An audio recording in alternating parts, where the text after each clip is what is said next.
मंडळी श्री स्वामी समर्थ.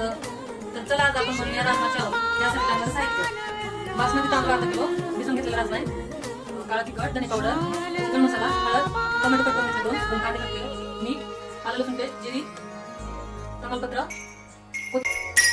चिंब पावसानं रान झालं आबादानी, झाकू कशी पाठी भरली, झाकू कशी पाठी भरली, सांडण गोंधनी बाई, बाई सांडण गोंधनी. झाकू नको कमळन बाई एकांताच्या कोणी, झाकू नको कमळन बाई एकांताच्या कोणी, रूप खणी अंगावरले रूप खणी